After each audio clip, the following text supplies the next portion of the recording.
ایک مرتبہ حضرت ابو موسیٰ صالح جنگی دوست رضی اللہ تعالی عنہ شہر سے جا رہے تھے اور آپ کو شدید بھوک لگی تھی. شدید بھوک اور پیاس نے آپ کو ستا رکھا تھا. پانی تو مل جاتا لیکن کھانے کی چیز کہیں سے فراہم نہ تھی کہ اچانک حضرت ابو موسیٰ صالح جنگی دوست رضی اللہ تعالی عنہ ایک دریا کے کنارے پہنچے. دیکھا ایک دریا کے اوپر سے ایک سیب بہتا ہوا آ رہا ہے.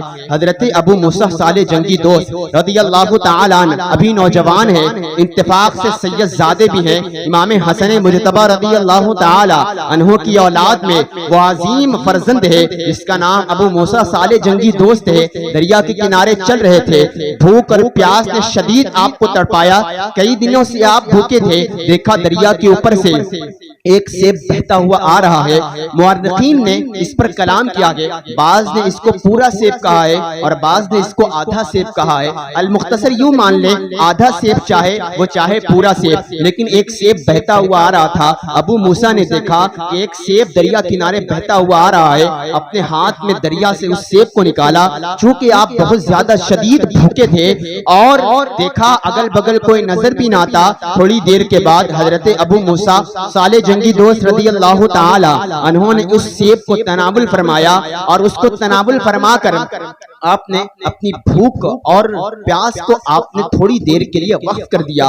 اور جب آپ اس سیب کو کھا لیا تو تھوڑی دیر کے بعد آپ کی ایمان نے اندر سے آواز دی کہ اے ابو موسیٰ یہ تو نے کیا کر دیا, یہ تو نے کون سا عمل کیا.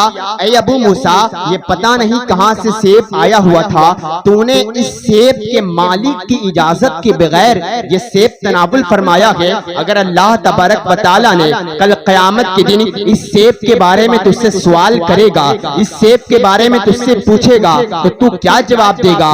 حالانکہ یہ بھی ہو سکتا ہے کہ اس کے جواب نہ دینے کی وجہ سے تجھے جہنم میں بھی داخل کیا جا سکتا ہے. آپ ذرا ایمان سے بتائیں کہ ایک سیب جو بھوک اور پیاس کی حالت میں ہے, یہاں تک کہ مفسرین نے تو یہاں تک لکھا ہے اگر کوئی بندہ بہت زیادہ بھوکا ہو, مورخین نے اس پر کلام فرمایا ہے اگر کوئی بندہ بہت زیادہ بھوکا ہو حتیٰ کہ اس کی ہلاکت کا وقت آ جائے, اس کی موت کا وقت آ جائے, تو وہ حرام کا لقمہ اتنا کھا سکتا ہے جتنا اس کے کھانے کی وجہ سے اس کی جان بچ سکتی ہے. یہ تفسیر کی کتابوں میں موجود ہے, میں اپنی طرف سے کوئی بات نہیں کرتا. اگر ہاں کسی شخص کا موت کا وقت قریب آ جائے, بھوک کی وجہ سے اس کے جان کے لالے پڑ جائے, تو وہ اتنا حرام کھانا کھا سکتا ہے جتنا اس کے کھانے کی وجہ سے وہ اپنی موت سے بچ جائے اتنا کھانا حرام کا بھی جائز ہو جاتا ہے. آپ ذرا اندازہ کریں ابو موسیٰ صالح جنگی دوست رضی اللہ تعالی عنہ تشریف فرما گئے. آپ کے لیے بھی چنانچہ یہ جائز عمل تھا کہ ایک سیب بہتا ہوا آ رہا تھا. آپ کئی دنوں کے بھوکے تھے. اس سیب کو اٹھایا اور اٹھانے کے بعد آپ نے اس سیب کو تناول فرمایا. تناول کرنے کے بعد ایک مرتبہ درود پاک پڑھ لو. توجہ میری اللہم صلی علی سیدنا مولانا محمد وبارک وسلم. صلو علیہ صلاۃ و سلام علیک یا رسول اللہ صلی اللہ تعالی علیہ وسلم.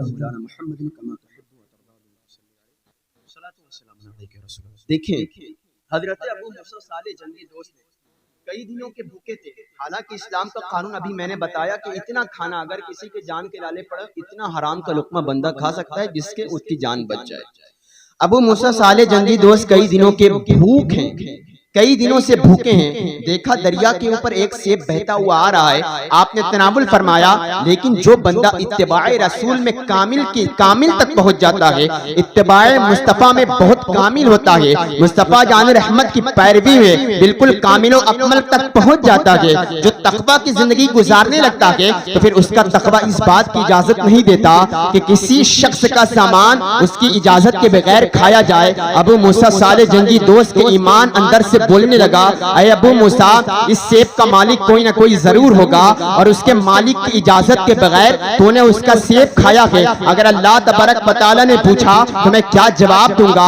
اگر کل قیامت کے دن اس کے بدلے مجھے جہنم میں داخل ہونا پڑے تو پھر میں کیسے سزا کاٹوں گا؟ ابو موسیٰ صالح جنگی دوست کے ایمان اندر سے بات کرنے لگا. ابو موسیٰ صالح جنگی دوست رضی اللہ تعالی عنہ اس سیب کو کھانے کے بعد اب اس طرف جانے لگے کہ کہیں جہاں سے جس سائیڈ سے یہ سیب بہتا ہوا آ رہا ہے میں اس کی طرف چلتا ہوں، ہو سکتا ہے کہ کہیں نہ کہیں اس سیب کا درخت موجود ہو اور اس کے مالک سے میری ملاقات ہو جائے تو میں اس سے چل کر اس سے ملاقات کر کے اس سیب جو میں نے کھایا ہے اس کا معافی اور اس کی تلافی کر لوں گا۔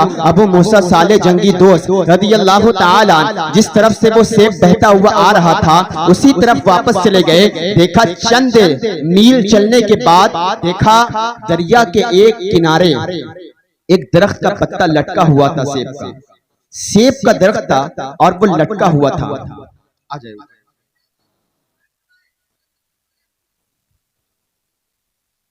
کوئی بات ہے تو اوپر آ جائے، درود پاک پڑھ اللہم صلی علی سیدنا مولانا محمد مبارک وسلم صلو علیہ صلاۃ و سلام علیک یا رسول اللہ صلی اللہ تعالی علیہ وسلم۔ سبحان اللہ، ماشاءاللہ، بہت خوب۔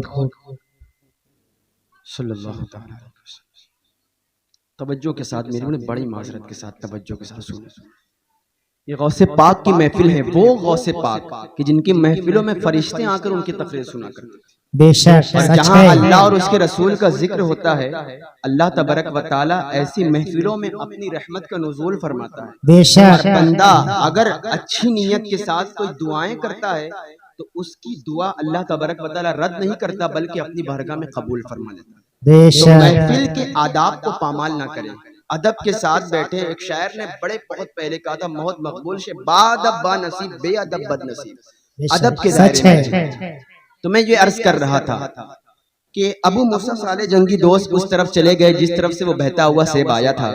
دیکھا ایک درخت کے کنارے ایک درخت کی ٹہنی لٹکی ہوئی تھی، سمجھ گئے کہ واقعی اسی درخت کا سیب گرا ہوگا اور بہتا ہوا میرے پاس آیا ہوگا، چلو میں اندر چلتا ہوں، شاید اسی درخت کا یہ سیب ہوگا تو میں اس درخت کا جو باغیچے کا مالک ہے اس کے مالک سے معافی مانگ لوں گا۔ حضرت ابو موسیٰ صالح جنگی دوست رضی اللہ تعالی عنہ اس باغیچے کے اندر پہنچے، دیکھا ایک شخص موجود ہے اور بڑا شاف و شفاف موجود شخص حاضر ہے۔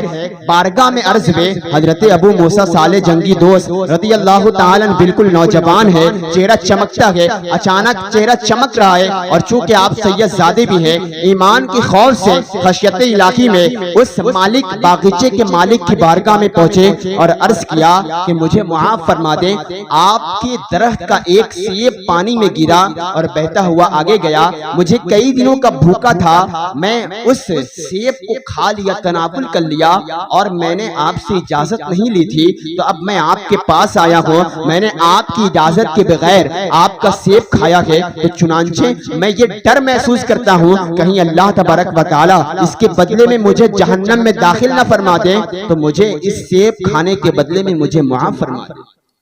جو اس باغیچے کا مالک تھا وہ بھی بڑا نیک اور ولی کامل انسان تھا، وہ بھی سید زادے تھے۔ دیکھا یار ایسے ماحول میں کہ ایک شخص آدھا سیب کھا کر آیا ہوا ہے، وہ بھی کئی دور آگے آدھے سیب کھا کر اس کی معافی مانگنے کے لیے آیا ہے۔ آج ہمارا حال یہ ہے کہ بڑے بڑے لوگوں کا ہم مال اور پیسہ غصب کر جاتے ہیں، ہمارا ایمان اندر سے نہیں پکارتا۔ آج ہمارا حال یہ ہے کہ ہم بہنوں کا حق مار لیتے ہیں، آج ہمارا حال یہ ہے کہ ہم لوگوں کی ناجائز زمینیں دبا لیتے ہیں، جبکہ رسول پاک صلی اللہ تعالی علیہ وسلم کا فرمان ہے کہ اگر کسی شخص نے کسی شخص کی ناجائز طریقے سے ایک بالش ایک بتہ اگر زمین ہڑپ لی، ناجائز طور پر ہتھیا لی، تو کل قیامت کے دن اللہ تبارک و تعالی 7 طبق زمین اس کے گلے میں ڈال دے گا۔ آج بڑا بڑا زمین کا غفلہ ہم کر لیتے ہیں، ہمارا ایمان اتنا کمزور ہو چکا ہے کہ اندر سے ہمیں کوئی آواز نہیں آتی۔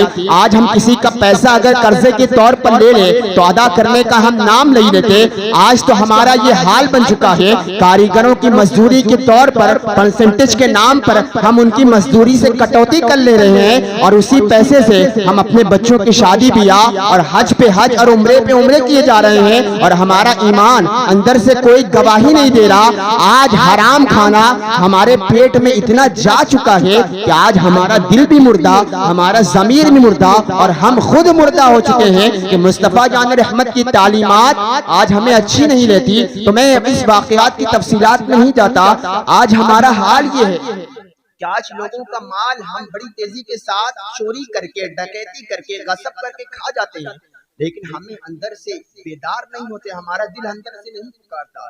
لیکن کیسا وہ نوجوان ابو موسیٰ صالح جنگی دوست تک ایک آدھے سیب کی معافی مانگنے کے لیے اس سے باغیچے کے مالک کے پاس پہنچا، مجھے معاف فرما دیں، میں نے آپ کی اجازت کے بغیر آپ کا سیب کھایا ہے۔ وہ ولی کامل باغیچے کا مالک بھی دیکھ کر حیران کہ آدھے سیب کا مالک اس کی معافی مانگنے کے لیے نوجوان لڑکا آیا ہے۔ اس نے کہا میں ایسے معاف نہیں کروں گا، ایسے معاف نہیں کروں گا۔ ابو موسیٰ نے کہا تو پھر کیسے معاف کریں گے؟ اس باغیچے کے مالک نے کہا کہ تجھے میرے باغیچے کی چند دن اور چند مہینے، چند سال خدمت کرنا پڑے گا، چند سال خدمت کرنا پڑے گا۔ جب تو چند سال خدمت کرے گا تب میں معاف کرنے کا سوچوں گا۔ آپ ذرا اندازہ کریں کہ آدھے سیب کی معافی مانگ یہ بہت بڑی بات ہے، لیکن باغیچے کے مالک نے شرط رکھ دی کہ چند سال تجھے خدمت کرنا پڑے گا، مالی بن کر میرے باغیچے کی خدمت کرنا پڑے گا، تب میں تجھے معاف فرماؤں گا۔ ابو موسیٰ صالح جنگی دوست نے سوچا کہ چند سال ہی تو ہیں، میری زندگی کا کوئی بھروسہ نہیں، 1 سال 2 سال چند مہینے میں اس کے باغیچے کی خدمت کر لوں گا، میرے اوپر یہ داغ تو نہیں رہے گا کہ میں نے اس کی اجازت کے بغیر سیب کھایا ہے تو کل قیامت دن اللہ مجھے جہنم میں ڈالے گا، چلو میں یہ شرط منظور کر لیتا ہوں۔ کیسا وہ عظیم نوجوان ہے کہ اس نے اس شرط کو منظور کر لیا، اور 1-2 دن نہیں چند مہینے، اور مورخین نے یہاں تک لکھا ہے کئی سال حضرت ابو موسیٰ صالح جنگی دوست نے اس باغیچے کی خدمت کی اور مالی بن کر اس کی خدمت کرتے رہے، حتیٰ کہ جب سال گزر گئے تو حضرت ابو موسیٰ صالح جنگی دوست اس باغیچے کے مالک کے پاس پہنچے، اب تو مجھے معاف فرما دے، اب تو کئی مہینے میں آپ کے باغیچے کی خدمت کر چکا ہوں، اب مجھے معاف فرما دیں۔ آپ سنیں، باغیچے کے مالک نے کہا آخری شرط میری ہے، اگر اس شرط کو آپ قبول کر لیں گے تب میں آپ کو معاف فرما دوں۔ کیا شرط ہے؟ اس باغیچے کے مالک نے کہا کہ میری ایک لڑکی ہے، حپائج ہے، نہ کان سے سن سکتی ہے، ناک سے دیکھ سکتی ہے، نہ زبان سے بول سکتی ہے، اس کے ہاتھ بھی کام نہیں کرتے، پاؤں سے چل بھی نہیں سکتی، حپائج ہے، بالکل لنگڑی لوڑی ہے، تجھے اس سے نکاح کرنا پڑے گا، اور تو اس سے نکاح کر لے گا تب میں تجھے اس کے بدلے میں تجھے معاف فرما دوں۔ آپ ذرا اندازہ کریں کہ نکاح جیسی پاک ہستی کہ جس سے لڑکی کے ساتھ زندگی بھر گزارنا ہو، ایک آدھے سیب کی معافی کے لیے سالوں خدمت کر چکے باغیچے کی، اب ایسی لڑکی سے نکاح جو نہ سن سکتی ہے، نہ دیکھ سکتی ہے، نہ بول سکتی ہے، نہ چل سکتی ہے، اس کے ہاتھ بھی کام نہیں کر سکتے، اب سالوں ایسی لڑکی کے ساتھ زندگی گزارنا ہے۔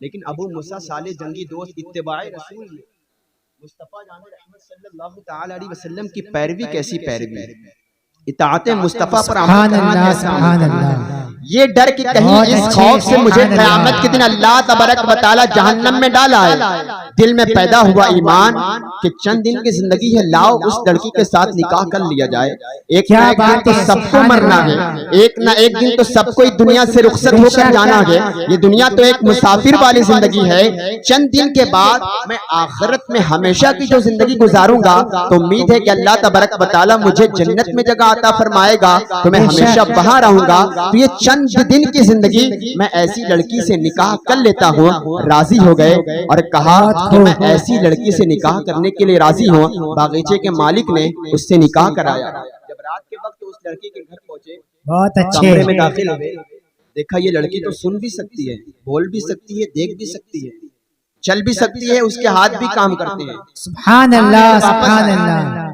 جیسے ہی کمرے میں داخل میں دیکھا یہ تو سن بھی سکتی ہے اور انتہائی حسین و جمیل باپردہ عورت ہے، پاک دامن عورت ہے، دیکھ کر کمرے سے واپس آ گئے، باغیچے کے مالک کے پاس پہنچے، حضور میں ایک آدھے سیب کی آفی تلافی کے لیے میں نے چند دن آپ کی خدمت کی، اب مجھ سے کوئی دوسری غلطی نہ ہو جائے، مجھے یہ غلطی مجھے لگ رہا ہے کہ آپ نے کسی اور کے ساتھ میرا نکاح کرایا ہے یا کوئی اور لڑکی میرے گھر میں آ گئی ہے، آپ نے تو کہا تھا کہ وہ نہ دیکھ سکتی ہے، نہ سن سکتی ہے، نہ چل سکتی ہے، نہ بول سکتی ہے، نہ اس کے ہاتھ کام کر سکتے ہیں، لیکن میں کمرے میں داخل ہوا، یہ تو دیکھ بھی رہی ہے، یہ تو سن بھی رہی ہے، یہ تو بول بھی رہی ہے، اس کے ہاتھ بھی کام رہے ہیں، وہ پاؤں سے چل بھی رہے ہیں۔ ابو موسیٰ صالح جنگی دوست نے ارشاد فرمایا، ارے ہاں میں نے اس کو معذور تو اسی وجہ سے کہا تھا کہ وہ معذور ہے، اس کی آنکھ معذور ہے، اس وجہ سے یہ ہے کہ اس نے اپنی آنکھ سے